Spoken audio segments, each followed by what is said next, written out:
Hello everyone, noun की बात कर रहे थे हम। तो पिछले वीडियो में हमने देखा कि कुछ ऐसे नाउन होते हैं जिन्हें हम कंपाउंड नाउन के नाम से जानते हैं, जिन्हें एक से ज्यादा वर्ड मिलके अगर नाउन बनाते हैं। जैसे हमने बनाया ब्रेकफास्ट, दो वर्ड को मिलके एक नाउन बना है। वैसे ही हमने बनाया फादर, फादर इन लॉ, ये भी एक नाउन है। तो ये ज्यादा शब्दों को मिलके एक बना और ये पूरा एक नाउन है। तो ऐसे शब्दों को हम क्या बोलते हैं? Compound noun. ठीक है, तो ऐसा ही आज का एक रूल है। जैसे कोई कंपाउंड नाउन जो होता है ना, अगर वो एडजेक्टिव की तरह काम करेगा तो जो सब्जेक्ट होगा वो सिंगुलर होगा, यानी जो इसके बाद जिसकी ये बात कर रहा है ना, ये एडजेक्टिव होगा तो किसी को क्वालिफाई करेगा, और जिसको ये क्वालिफाई करेगा उसको इस एडजेक्टिव के नंबर से कोई फर्क नहीं पड़ेगा। ठीक है, जैसे 10-day tour came to an end. I saw 10-year-old boy.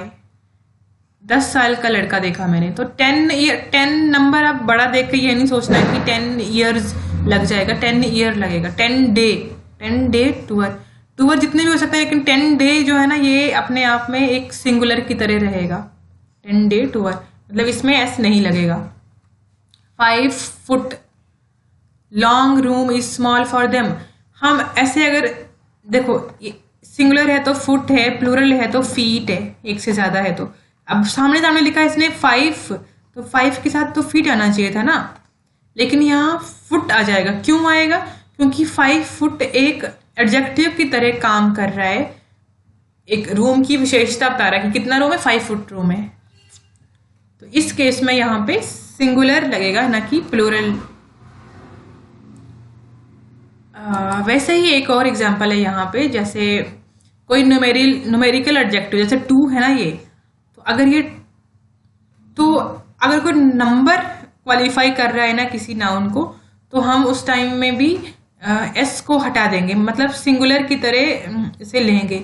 जैसे आई गेव हिम 200 रुपीज, आई गेव हिम 200 रुपीज, 200 रुपीज नहीं आएगा। ठीक है, एस नहीं। ये वाला सेंटेंस ठीक है, ये वाला सेंटेंस हो जाएगा गलत। आई gave him 200 rupees is correct sentence. ऐसा नहीं है कि 100 के साथ कभी एस नहीं लगता। देखो ये सेंटेंस है ना एक, there are hundreds of people, वहां पे सैकड़ों की तादाद में लोग। तो यहाँ 100 आया, लेकिन इसके पहले देखो कोई क्वालिफाई नहीं कर रहा कोई नंबर, इसको वहां पे 2 लिखा है, नंबर क्वालिफाई कर रहा है। वैसे ही आई हैव 6 डजन्स पेंसिल, तो डजन्स का एस काट लो, क्योंकि 6 जब आ गया तो हमें फिर नंबर के साथ प्लूरल नहीं लिखना है। I have 6 dozen pencils is correct sentence. अच्छा, एपोस्ट्रॉफी होती है, जैसे पोजेशन शो करने के लिए यूजुअली यूज होती है। जैसे मैं बोलती हूँ एक फादर ऑफ मीना, ठीक है, फादर ऑफ मीना, तो इसके लिए मैं क्या लिख सकती हूँ? मीनाज फादर, मीना के पापा। ठीक है, तो यहाँ पे ये पोजेशन शो करता है। मीनाज पेंसिल, मीनाज बुक, इस तरह से हम पोजेशन शो करने के लिए एपोस्ट्रॉफी और एस यूज करते हैं। तो लेकिन इसमें एक खास चीज होती है कि लिविंग थिंग्स के लिए यूज हो जाएगा, टाइम के लिए यूज होगा, वेट के लिए यूज कर सकते हैं, डिस्टेंस के लिए, अमाउंट के लिए, या पर्सोनिफाइड जो ऑब्जेक्ट्स हैं, जैसे सूरज के लिए यूज कर सकते हो आप, अगर उसको इंसानों की तरह पर्सोनिफाई करके यूज करते हो। जैसे नेचर्स लॉज हैं, तो नेचर को हमने एक जिंदा रखा, मतलब पर्सोनिफाई किया, और उस हिसाब से उसके साथ एस लगा दिया। और लिविंग थिंग्स जैसे कि बॉयज हैंड, किलोमीटर्स जर्नी, ये डिस्टेंस की बात हो गई, टाइम्स मार्च, वीक्स हॉलीडे, रुपीज वर्थ। ठीक है, तो एपोस्ट्रॉफी क्या शो करती है हमारे पास? एक काइंड ऑफ पोजेशन शो करने के लिए यूज होती है ये। तो यहाँ पे ना एक बहुत ही इंपॉर्टेंट चीज है, अगर हम 2 नाउन यूज कर रहे हैं, सब्जेक्ट में 2 नाउन यूज कर रहे हैं, ऑब्वियसली पॉजिटिव केस ही है, क्योंकि हमने बताना है कि शालू और राहुल के पापा। तो अगर मैं बोलती हूँ शालूज, शालू के साथ भी एपोस्ट्रॉफी लगाऊं मैं, और रोहित के साथ भी एपोस्ट्रॉफी लगाऊं, तो इसका मतलब है कि इन दोनों के पापा अलग अलग हैं। लेकिन अगर मैं एक जगह पे लिखती हूँ टीना एंड मीनाज फादर, इसका मतलब इन दोनों के पापा एक ही हैं। Tina and Meena's father is a good man, ये गुड मैन। लेकिन अगर मैं लिखूं टीनाज एंड मीनाज फादर्स, फिर वो फादर्स हो जाएंगे, फिर वो दो लोग हो जाएंगे अलग अलग। जैसे मैं लिखती हूँ टीनाज एंड मीनाज मदर्स, अगर हम मदर की बात कर लें तो ये दो अलग अलग मम्मियाँ हो जाएंगी इनकी। सॉरी, मदर्स के साथ ऐसे नहीं लगाएगा, मदर्स आर गुड लेडीज, वो अच्छी लेडीज है। तो देखो क्या है ना, अगर एक के साथ ऐसे लगेगा वो भी दूसरे वाले के साथ ऐसे लगाना होता है, एपॉस्ट्रोफी एस दूसरे वाले के साथ लगता है। इसका मतलब होगा कि इन दोनों के वो एक ही चीज का पोजीशन दिखा रहे हैं, लेकिन दोनों को अलग अलग एपॉस्ट्रोफी लगा है तो दो अलग अलग चीजें होंगी जिनकी ये पोजीशन दिखा रहे हैं, इनकी अलग अलग होगी। ठीक है, तो इसलिए ऊपर वाले केस में फादर सिंगुलर है, नीचे वाले केस में फादर प्लूरल है, फादर्स प्लूरल आ गया। ठीक है, आपको पता चल गया कि अगर एक के साथ एपॉस्ट्रोफी लगा रहे हैं तो समझ लो एक नाउन की बात हो रही है, अगर दो के साथ तो दो अलग अलग नाउन है। फिर एक हो, जैसे कोई कंपाउंड नाउन है तो उसको अगर हमने एपॉस्ट्रोफी एस लगाना है तो लास्ट वाला जो वर्ड आएगा ना उसके साथ लगेगा। देखो मदर इन लॉ का जो प्लूरल होता है ना, क्या होता है, mother's in law, mother's in law. तो अगर हमने एपॉस्ट्रोफी एस लगाना होगा तो हम मदर्स पे नहीं लगा सकते, हमें कहाँ लगाना होगा, mother in laws, mother in law का, मदर इन लॉ की, मदर इन लॉज का behaviour, mother in laws behaviour is good, है ना, बिहेवियर इज गुड। ये हमने सेंटेंस बना दिया इसका। Made servants absence, maid servant की एब्सेंस, तो लास्ट वाले वर्ड के साथ हम यहाँ पे एपॉस्ट्रोफी एस लगा रहे हैं, न कि पहले वर्ड की। जब हम प्लूरल कर रहे हैं तो पहले वर्ड के साथ एस लगाया, जब एपॉस्ट्रोफी लगाना है तो लास्ट वाले के साथ लगाना है। ठीक है, फिर किसी भी नाउन के लास्ट में अगर एस लगता हो या वो नाउन प्लूरल है तो जब हम एपॉस्ट्रोफी लगाएंगे ना फिर एस नहीं लगाएंगे एक्स्ट्रा। जैसे गर्ल्स हॉस्टल है ना, तो गर्ल ऐसे लिख देंगे, गर्ल्स हॉस्टल, एक एक्स्ट्रा एस नहीं लगाएंगे हम। अब ये लिखेंगे ना अगर हम गर्ल्स, ये इसका मतलब है लड़की का, तो लड़की का हॉस्टल, तो एक ही लड़की ना, लेकिन हमने प्लूरल दिखाना है कि लड़कियों का हॉस्टल, तो ये वाला जो होगा ना ये सही होगा, girls hostel, Kalidas work, John Keats poems. तो अगर हम क्या होगा अगर हम ऐसे लिख दें जॉन कीट्स पोएम्स, तब भी ये गलत नहीं होगा, बट ज़्यादा अगर हमें करेक्ट और एक्यूरेट चाहिए तो एपॉस्ट्रोफी लगा देंगे, एस नहीं लिखेंगे। प्लूरल में या जहाँ पे लास्ट में, जिस प्लूरल के लास्ट में एस नहीं आता उसके आप लगा सकते हो, लेकिन जिस प्लूरल के लास्ट में एस आ रहा है ना तब आप फिर एक्स्ट्रा एस नहीं लगाओगे एपॉस्ट्रोफी के साथ, बस ये इसका मतलब है। जब कोई दो एडजेक्टिव एक ही चीज को क्वालिफाई कर रहे हैं, तो वो एक ही चीज को अगर वो क्वालिफाई कर रहे हैं, उनके मीनिंग डिफरेंट, दोनों एडजेक्टिव्स का मीनिंग अगर डिफरेंट है, सेम नाउन को क्वालिफाई कर रहे हैं, तो उन दोनों एडजेक्टिव्स को हम प्लूरल मानेंगे। Cultural and social life, cultural life और सोशल लाइफ जो है इंडिया में वो बदल रही हैं। ठीक है, तो ये प्लूरल हो जाएंगे। जैसे समर और विंटर, समर और विंटर किसके लिए यूज होगा, वेकेशन के लिए यूज होगा, यानी समर वेकेशन और विंटर वेकेशन ये जो होती हैं ये कंपलसरी होती हैं, तो ये भी प्लूरल की तरह एक्ट करेंगी। अब बोलोगे वेकेशन के लिए वेकेशंस क्यों नहीं लिखा, वेकेशन का प्लूरल भी वेकेशन हो सकता है और सिंगुलर भी वेकेशन हो सकता है। एक वर्ड वेकेशंस होता है, इसका मतलब होता है कि डिफरेंट काइंड्स की छुट्टियां। ठीक है, अगर मैं 1-2 महीने की छुट्टियों की बात करूं तो उसके लिए वेकेशन ही यूज होगा, लेकिन अगर अलग अलग किस्म की छुट्टियां जो होती हैं उनके लिए हम वेकेशंस यूज कर सकते हैं वर्ड। वैसे एक वर्ड था ना, पिछले हम वीडियो में देख रहे थे, मैंने आपको बताया था कि कुछ ऐसे शब्द हैं जिनका सिंगुलर और प्लूरल सेम होता है, एक ही वर्ड होता है, चेंज नहीं होता। जैसे शीप, प्लूरल में भी शीप रहेगा, सिंगुलर में भी शीप होगा। तो ऐसे ही एक वर्ड था फिश, तो किसी ने कहा कि मैम फिश का तो फिशेज होता है। देखो फिश है, इसका प्लूरल भी फिश होता है।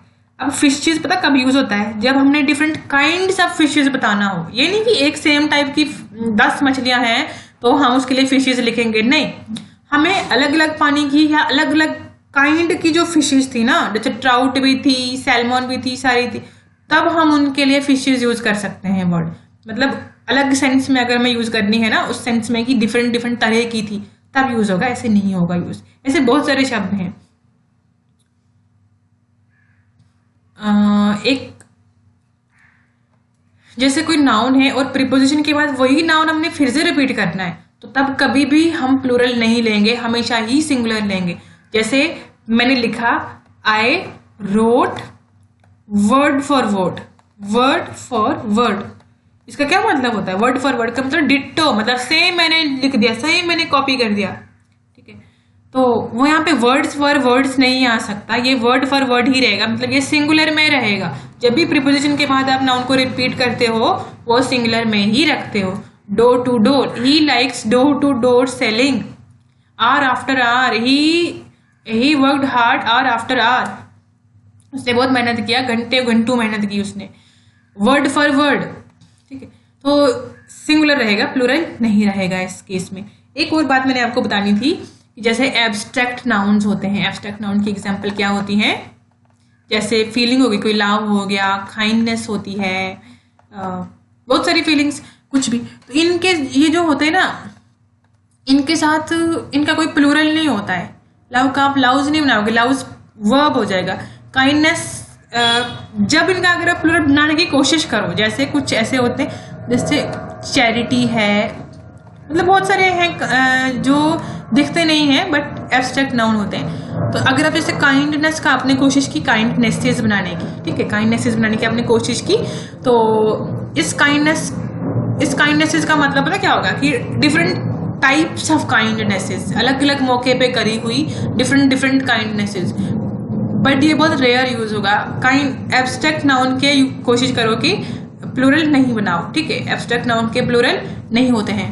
मतलब यूं कहो कि जो अनकाउंटेबल नाउन है, अनकाउंटेबल नाउन्स बहुत सारे होते हैं, उनमें से कुछ का आप प्लूरल बना सकते हो। जैसे वाटर है ना, तो वाटर है, अब आप वाटर्स बनाओगे, एक वाटर तो वर्ब होता है, एक वाटर्स होता है कि अलग अलग रिवर के पानी है ना, अलग अलग किस्म के अलग अलग रिवर के पानी इकट्ठे हो रहे हैं, अलग अलग रिवर्स इकट्ठे हो रहे हैं। हम बोल सकते हैं कि वहाँ वाटर्स मिले, वहाँ पे वाटर्स मिले, लेकिन ऐसे नहीं बोल सकते कि एक गिलास 10 गिलास है तो 10 गिलास में 10 वाटर्स है, नहीं। अगर वो पानी ही अलग अलग रिवर के लाए हुए हैं, अलग अलग समुद्र के हैं, तो तब हम वाटर्स यूज करते हैं। मतलब अनकाउंटेबल नाउन में कभी भी हम प्लूरल नहीं बनाते हैं खुद से, ठीक है।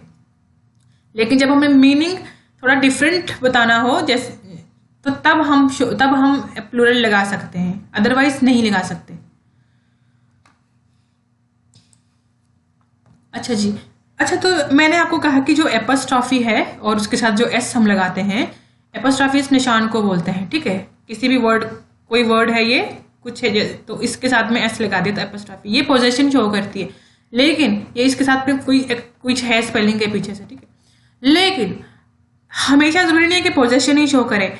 कभी कभी क्या होता है, किसी लेटर के या किसी फिगर्स के साथ अगर इसको यूज करें, किसी सिंबल के साथ, तो इसका मतलब उसको प्लूरल में दिखाने के लिए भी एपस्ट्रॉफी एस यूज हो सकता है। जैसे देखो सेंटेंस देखो, there are more e's than a's in this page, इस जो पेज है ये, इस पे ज्यादा ईज हैं और कम एज हैं। तो ई मतलब ई एक था लेकिन बहुत सारे थे तो ईज बता दिए और एपस्ट्रॉफी लगा के बताया। तो यहाँ पोजेशन नहीं है, यहाँ जस्ट इस सिंगुलर का प्लूरल बनाया है। वैसे ही लिखा डॉट योर आईज, जहां जहां आई लिखा है उसको डॉट कर दो, एंड क्रॉस योर टी, जहां जहां टी लिखा है उसे क्रॉस कर दो। तो यहाँ पे एड 2 5s and 4 2s, देखो नंबर को भी प्लूरल में बनाने के लिए एपस्ट्रॉफी एस यूज किया। तो याद रखना, हमेशा पोजेशन शो करने के लिए नहीं, कभी कभी लेटर्स को उन प्लूरल में बताने के लिए भी हम एपस्ट्रॉफी एस यूज करते हैं, ठीक है। तो एक आपके लिए ये टेस्ट है, ये आप देख रहे हो, छोटा सा टेस्ट है आपके लिए। Cattles are not allowed to enter this ground. देखो क्या होता है ना, आपको ये सेंटेंस मिला है, आपको बताना है कि इसमें अगर ये बिल्कुल ठीक है तो आप लिखोगे क्या, आप टिक मार दोगे।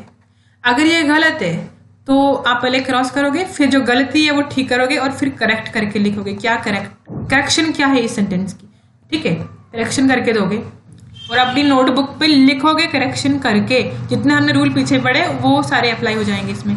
Orders has been issued for his transfer but he has not received them yet. तो ये सेंटेंस है, the enemy has received many informations regarding our activities. I gave him 2 500 rupees notes for depositing in my saving account. All his sister-in-laws are married and settled in UK.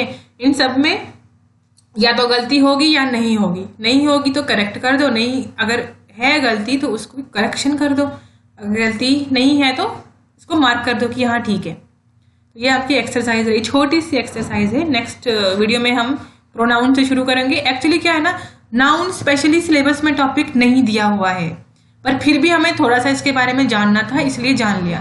अब pronoun है जो वो syllabus में mention करा हुआ है, तो उस पर हमें ज़्यादा दिन लगाने हैं, ज़्यादा एक्सरसाइज करनी है उसके बारे में।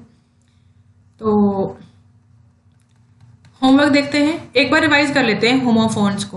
तो होमोफोन्स को रिवाइज करने से पहले ना मैं इसके बारे में एक चीज़ आपको बता दूं।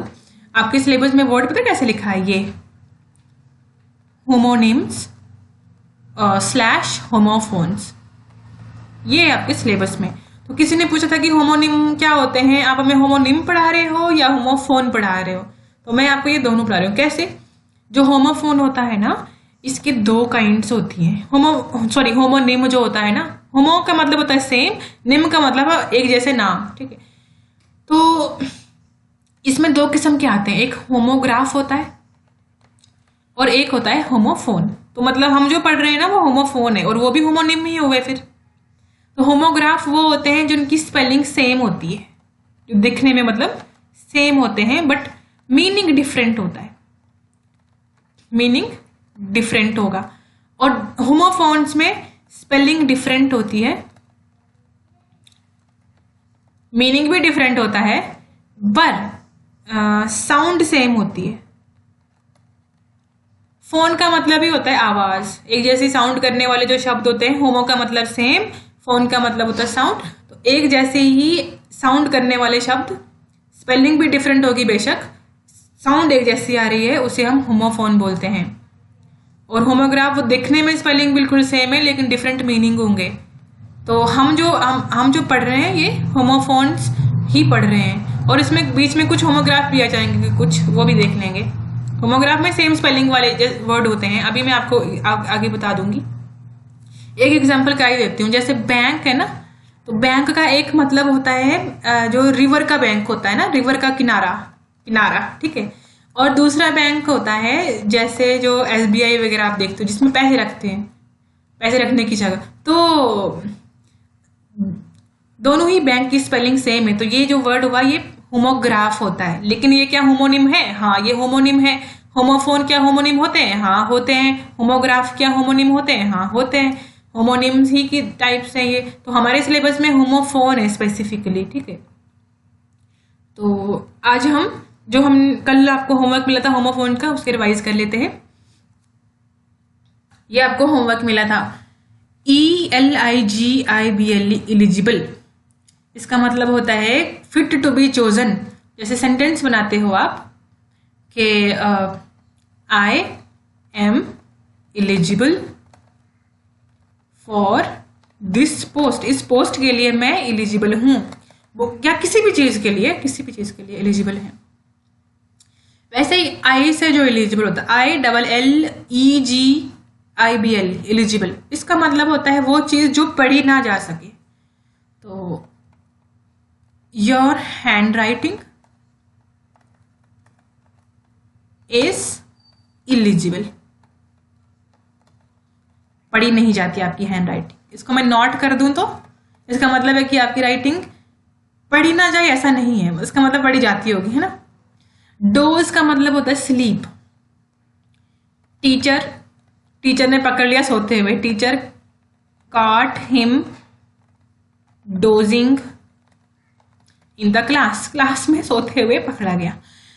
डोज दूसरा ये जो DOSC डोज है, इसका मतलब होता है एक सर्टेन क्वांटिटी, जैसे मेडिसिन की क्वांटिटी लेते हो ना, छोटी मकदार जो। तो doctor increased the dose of medicines, doctor ने उसकी मेडिसिन की डोज बढ़ा दी। यहाँ पे दो हैं, डाइवर्स दो हैं। एक डाइवर्स का मतलब होता है different. India is a land of diverse cultures, diverse cultures. दूसरा डाइवर्स DIVERS, डाइवर्स, इसके दो मतलब होते हैं। एक वो जो समंदर में डाइव करते हैं, वो जो डुबकी लगाते हैं समुद्र के अंदर, तो दूसरे होते हैं, इसका मतलब दूसरा मतलब होता है सेवरल। तो डाइवर्स, ये डाइवर का प्लूरल है। डाइवर एक वर्ड होता है DIVER, डाइवर, जो समुद्र में जो डुबकी लगाते हैं, गोताखोर, है ना। तो इसका सेंटेंस कैसे बनाएंगे? There are 2 divers in my neighbourhood, 2 divers रहते हैं मेरे नेबरहुड में। तो सेंटेंस बनाना था बस, कोई भी। ये आपका कल के लिए होमवर्क। बैंक, इसका एक मीनिंग लिखना है, दूसरा मीनिंग भी लिखना है। लेफ्ट एक मीनिंग लिखना है, दूसरा मीनिंग भी लिखना है। तीसरा भी होता होगा, वो भी यहीं पे कहीं मेंशन कर देना और सेंटेंस बना देना। और सी यहाँ पे स्पेलिंग डिफरेंट है इसमें, जैसे ये होमोफोन हो गया, और ये जो ऊपर वाले 2 हैं ये होमोग्राफ हैं, लेकिन है तो होमोनिम ही ना। ये भी आप होमवर्क कर लोगे। तो मिलते हैं नेक्स्ट वीडियो में, तब तक के लिए बाय बाय, टेक केयर।